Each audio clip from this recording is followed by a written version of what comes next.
करने के 3 लाभ बताए गए हैं। कितने? 3। एक है दान, एक है पूजा और एक है संगति। जब पहला जो हम कार्य करते हैं, पहली बात ये समझ लिए, ये जो यज्ञ है ना, सिर्फ इसको नहीं कहते, जो हवन कर रहे हैं इसको ही यज्ञ नहीं कहते, मतलब उत्तम भावनाएं हैं जिससे संसार का उपकार हो सके, वो सारे कर्म कांड जितने भी हैं वो सब यज्ञ कहलाते हैं। जैसे किसी को भोजन खिलाना भी यज्ञ कहलाता है। कोई भूखा है, आप लोगों को भोजन खिला रहे हैं, वो भी यज्ञ है। लोगों के पास औषधियों के लिए पैसे नहीं है, आप उनको औषधियां दे रहे हैं, उनको आप स्वस्थ कर रहे हैं, वो भी यज्ञ है। हर प्रकार का यज्ञ हो सकता है। तो जितने शुभ कर्म है वो सारे यज्ञ है, पहली बात। दूसरा, ये जो अग्निहोत्र करते हैं, मुख्य प्रश्न तो आपका उसी से है कि आप उसमें घी डाल देते हो, आप उसमें सामग्री डाल देते हो, आप उसमें मेवा मिष्ठान डाल देते हो, तो सारा जो 100 ग्राम जो हवन किया, 100 ग्राम में तो हमारा 10 दिन का घी चुपड़ जाती है, रोटी में चुपड़ जाती है, बड़ा महंगा पड़ जाता है, खा लेते हैं महंगा पड़ जाता है। दान क्या है? जब आप यज्ञ करते हैं तो पहला ही कार्य है कि हम उसमें कुछ ना कुछ औषधियां, सामग्रियां इकट्ठी करते हैं। यज्ञ करेंगे तो बिना तो इकट्ठे किए होगा नहीं, तो आप कुछ आम की लकड़ी लाते हो, पीपल, वड़, गूलर आदि की समिधाएं उसमें प्रयुक्त हो सकती है। जिनमें तेल ना हो, ऐसी समिधा उसमें डाल सकते हैं। समिधा माने तीव्र गति से जलने वाली, जो बहुत जल्दी अग्नि को पकड़ लेती है, और तीव्र जो उसका टेम्परेचर बहुत हाई बढ़ा देती, बहुत जल्दी बढ़ा देती है। ऐसे जो समिधा, जो लकड़ी होती है, उसको हम समिधा कहते हैं। और इस समिधा में जब हम सामग्री और घृत का आधान करते हैं, तो जिस प्रकार से अग्नि, जलती हुई अग्नि में यदि हम मिर्च को डाल दें, 4 मिर्चों को डाल दें, तो यदि अगर यहाँ डाल दें, जैसे अग्नि अभी जले और उसमें हम और कुछ न डालें, 4 सूखी लाल मिर्च डाल दें, तो उसका क्या प्रभाव होगा? उसका ये होगा कि जब आप भोजन करते हो तो भोजन के साथ तो 4 मिर्च खा जाते थे, आसानी से खा लेते हैं, और जब उसको हमने इसमें डाल दिया तो सिर्फ आपके ही घर को नहीं, इस आपके पूरे मोहल्ले को परेशान कर देगा, और वो कहेंगे आज इनके यहाँ कुछ झोंक दिया गया है और ये सब पूरे मोहल्ले को परेशान कर रहे हैं। हो सकता है तो 4 लोग आपके घर भी आ जाए, क्या कर दिया भैया, सब परेशान है, ठीक है ना? क्या हुआ? 4 मिर्च ही तो थी जो खाने के साथ खा भी गए थे, लेकिन आज हमने अग्नि में डाल दिया, तो अग्नि ने ऐसा क्या कर दिया उसके साथ कि पूरा मोहल्ला परेशान हो गया। अग्नि ने ये किया क्योंकि अग्नि का गुण है कि जिस भी पदार्थ से संयुक्त होती है, उस पदार्थ को सूक्ष्म रूप में तोड़ने की क्षमता रखती है। किसमें? किसी भी पदार्थ को सूक्ष्म रूप में तोड़ने की क्षमता किसके अंदर होती है? अग्नि के अंदर। दूसरी क्षमता है कि उस सूक्ष्म रूप से तोड़े हुए पदार्थों को वो दूर देश तक पहुंचाने की क्षमता रखती है, ठीक है जी। और तीसरी क्षमता उसकी है कि वो भेदक क्षमता रखती है। जिस चीज में अग्नि का वास हो जाता है वो भेदने की क्षमता रखती है, उसका असर बहुत तीव्र होता है, ठीक है जी। पानी आप पे फेंकें और गर्म पानी फेंकते, दोनों में क्या फर्क है? आप बिलबिला जाएंगे गर्म पानी से। अब समझिए अग्नि क्या करती है। अग्नि ने उस 4 मिर्च की जो तासीर थी, जो उसके अंदर तत्व थे, उन सारे तत्वों को उसने सूक्ष्म रूप में खोल दिया। यही पृथ्वी से मिर्च ने सूक्ष्म रूप लेकर के और ठोस रूप बनाया था, जो आपके लिए प्रदत्त हुआ। आपने मिर्च को उस अग्नि में डालकर इस प्रोसेस को रिवर्स कर दिया। समझ गए बात को? आपने प्रोसेस को रिवर्स किया। वो ठोस प्रोसेस को जो बनाया था, उस ठोस को फिर से आपने सूक्ष्म तत्वों में बदल दिया, और उसके अंदर अग्नि होने से उसके अंदर उसकी जो गति है वो तीव्र हो गई, भेदक क्षमता बढ़ गई उसकी, और वो उड़ करके दूर देश तक पहुंच गया और पूरा मोहल्ला परेशान हो गया, ठीक है। अब जब हम इसी अग्नि में मिर्च न डालकर हम इसमें घृत डालते हैं, ठीक है, उसमें हम सामग्री डालते हैं, मतलब 33 प्रकार की मिली हुई जड़ी बूटियों को हम अपने हाथ से इकट्ठा करके फिर हम उस अग्नि में डालते हैं। अब वहां कितनी चीजें हो गई। एक तो एक एम्बिएंट टेम्परेचर हो गया जिस पर वो भस्म की जाएंगी। अच्छा, एक सभी ने नियम पढ़ा है कि atom can not be destroyed, can not be created. अच्छा, तो आप ये मानो कि जो मिर्च है या जो घृत है या जो सामग्री है या जो मेवे है या जो घृत है, इनको क्या आपने खत्म कर दिया? क्या आपने खत्म किया? बताइए। नहीं। आपने क्या किया? आपने इसका रूप परिवर्तित किया। जिस प्रकार आप पानी 1 लीटर लेकर के आपने गैस पे चढ़ा दिया, अब इस 1 लीटर पानी को आधा घंटे बाद आपने नापा तो ये आधा लीटर बचा। वो आधा लीटर का क्या हुआ? क्या समाप्त हो गया? नहीं, पेपर हो गया, उसका वाष्पीकरण हो गया, मतलब रूप परिवर्तित हो गया, वो उड़ गया, वो फिर से वाष्प बना और उड़ के बिखर गया, और फिर उसको कंडेंस करोगे फिर वो जो है पानी बन जाएगा। यही तो है, इससे कुछ अलग तो नहीं है।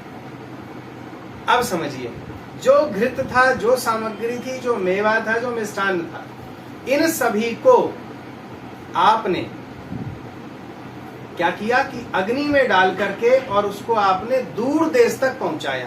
पहली बात तो प्रोसेस को रिवर्स किया, जितने मेवे ठोस रूप थे उनको फिर से आपने सूक्ष्मीकरण कर दिया, और सूक्ष्मीकरण करके उसके अंदर भेदक क्षमता दे दी, और अग्नि की वजह से उसकी तीव्रता भी बढ़ गई। और इन सबको आपने क्या किया, अग्नि में डाल करके और आपने स्वाहा किया। तो स्वाहा होने से ये पूरे दूर दूर देश तक, जैसे मिर्च इसलिए पता चल रही थी क्योंकि उससे कष्ट हो रहा है। आप समझिए, अगर आपको कहीं कष्ट वाली जगह पे बिठाया जाए तो कितनी देर बैठ सकते हैं? थोड़ी देर। गरम तवे बिठा दे तो आगे 1 मिनट में आप जल जाएंगे, और कहीं अच्छे माहौल में बिठा दें तो आपको लंबा समय पता ही नहीं लगेगा। सुख वाली जगह पर पेड़ पौधों के बीच में ठंडे ठंडे वातावरण में आप बैठे रहेंगे घंटे, 2 घंटे, 3 घंटे। तो कोई व्यक्ति ये कह दे कि ये तो बैठना बेकार हो गया, नहीं, उसमें आपने सुगंधित ऑक्सीजन ली है, अच्छा एक एटमॉस्फेयर आपको मिला, उससे आपके पूरे शरीर पर असर पड़ा है। ठीक इसी प्रकार से ये जो आपने अग्नि में घृत डाला, मेवा डाला, मिष्ठान डाला, इन सभी को उसने रिवर्स करके इसने दूर दूर देश तक पहुंचा दिया। और मिर्च का असर इसलिए पता चला क्योंकि उसके अंदर तीक्ष्ण गुण थे, उसके अंदर जलन पैदा करने वाले गुण थे, तो उसने अपना दिया असर। लेकिन घृत के अंदर क्या है, उसके अंदर शोधन की क्षमता है। घृत को वेद में सर्पी भी कहा गया है, मतलब जहर को सोखने वाली। जैसे सांप जो वातावरण की जो वायुमंडल है उसके अंदर से जहरीली गैसेस को सोख लेता है, इसीलिए तो नीलकंठ कहा जाता है ना भाई। जहर को सोख करके अपने यहाँ पर इकट्ठा कर लेता है, और जब कोई उससे किसी से खतरा होता है तो उसको निकाल देता है उसी में, समझ रहे? तो सर्पी है ये, मतलब घृत जो है वायु का शोधन करने वाला है।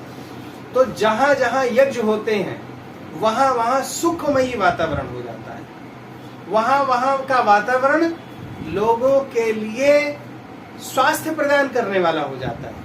वहां वहां का वातावरण मतलब आपस में उनके जो आपसी जो वो है वो प्रीति का वातावरण हो जाता है, वैमनस्यता त्याग हो जाती है। क्यों? क्योंकि जो देने की भावना है ये व्यक्ति को उच्चतम शिखर पर ले जाती है। आप समझिए, अभी आपकी भावना सिर्फ लेने की है, मुझे कुछ मिल जाए, और जिस दिन आपके अंदर ये भावना आ जाए मैं किसी को कुछ दे दूं, उस दिन आपकी भावनाएं उच्च हो जाएंगी, नीचे हो जाएंगी, ऊपर उठ जाएंगी। और फिर जब आप अकारण ही आप अपने स्वेच्छा से घृत को इकट्ठा करके, सामग्री को इकट्ठा करके, मेवा मिष्ठान इकट्ठा करके आहूत करने लग जाए उसको, सामग्री को अग्नि में स्वयं से, तो आपकी जो ये भावना है ये उच्चतम होगी या नीचे चली जाएगी? उसमें आचार्य जी है ना कि अगर भाई कि हम खाएंगे सिर्फ हमें लाभ होगा, और अगर यज्ञ करेंगे तो उसका लाभ सबको। ये बात आपको समझनी होगी कि उस घी को खाकर हमारा ही लाभ होगा, सिर्फ आप सिर्फ अपना शरीर बना रहे थे, स्वार्थ हो गया उसमें। एक बात और भी है, ये अग्नि देवता इस घृत को लेकर वायुमंडल में डालकर और संसार में दूर दूर तक पहुंचा सकते हैं। ये आहुति जो है द्युलोक तक जाती है, और इसका प्रभाव द्युलोक तक होता है। हाँ, और ये जो औषधियां पड़ी हैं वो भी उल्टा रिवर्स होती हैं, और वो औषधियां हमें स्वास्थ्य प्रदान करती हैं। स्वास्थ्य मिलेगा तो सुख मिलेगा कि नहीं? स्वास्थ्य होगा तो सुख होगा, स्वास्थ्य होगा तो धन होगा, क्योंकि आप एक बार तो इस यज्ञ के माध्यम से आप संसार को और अपने आप को सुख देते हैं, उच्च स्तर पर ले जाते हैं। तो यहाँ पर हो गया दान, पहला दिया, इसलिए पूजा हो गई। पूजा किसकी हुई? सभी जड़ देवताओं की हुई। पहली बात, जो अग्नि, वायु, जल, पृथ्वी, आकाश जो दूषित हो रहे हैं इनको आपने पुष्ट किया। इनको पुष्ट करने का दूसरा कोई साधन नहीं है, गंगा में चुनरी चढ़ा के नहीं होगा, है जी, वट वृक्ष में धागा लपेट के नहीं होगा, समझ रहे हैं ना बात को? उससे नहीं होगा मगर यज्ञ से होगा। आप संसार में उनको खिला रहे हैं जो खाने को तैयार नहीं है। कौन? किसको? पेड़। बहुत सारे आप मूर्तियों को आप खिलाने का प्रयास करते हो, भोग लगाते हो, नहीं लगाते हो? किन्हीं पर तेल चढ़ाया जाता है आजकल तो ये भी हो रहा है। क्या वो पी रहे हैं, क्या वो खा रहे हैं? एक बूंद भी खा रहे हो तो बता देना मुझे। वो खा नहीं रहे फिर भी आप जबरदस्ती उनको खिला रहे हैं। और जो खाने को तैयार बैठे हैं यज्ञ देवता, आपके लिए पति अतिथि देवता सब प्रसन्न हो रहे हैं। क्यों प्रसन्न हो रहे हैं? कि घर में यज्ञ हो रहा है। यज्ञ हो रहा है तो सुगंधी हो रही है। जिनके घरों में बकरे कटते हैं वहां दुर्गंध होती है, मक्खियां भिनभिनाती हैं। और जिन घरों में यज्ञ होते हैं वहां सुगंधी फैलती है। आप जब किसी घर में यज्ञ हुआ हो, आप उस दिन अगले दिन या एक सप्ताह भर भी बाद जाइए, आपको कैसा लगेगा? अच्छा लगता है। अच्छा लगेगा? अच्छा नहीं लगेगा? तो यज्ञ जो है दान, पूजा और संगतिकरण कहते हैं। सभी एक मन वालों का मिलना। जो अच्छे लोग हैं, उत्तम लोग हैं, वही तो यज्ञ में बैठेंगे। तो जब सब लोग एक साथ बैठेंगे तो प्रसन्नता बढ़ेगी। आज क्या है, समाज में हम सब दूर दूर तो बैठे हैं। एक उस कमरे में बैठा मोबाइल चला रहा है, उस कमरे में बैठा एक टीवी देख रहा है, एक पतंग उड़ा रहा है, सब अलग अलग बैठे हैं। और जब यज्ञ होगा तो सब साथ हो जाएंगे, तो संगतिकरण हो जाएगा। अच्छे लोग जो हैं, अब उन्हीं 10 लोगों में जो अच्छे लोग हैं वो यज्ञ के समय आ जाएंगे कि भैया मेरी आहुति ना छूट जाए। और जो जिनका मन उसमें नहीं लगेगा वो नहीं बैठेंगे। तो इस संगतिकरण हो जाएगा। और संगतिकरण करने से एक दूसरे के प्रति परस्पर प्रेम बढ़ता है। तो ये तीनों वहां सार्थक हो जाते हैं और यज्ञ की क्रिया भी सार्थक हो जाती है, क्योंकि ये संसार को उपकार करने वाली है। ठीक है।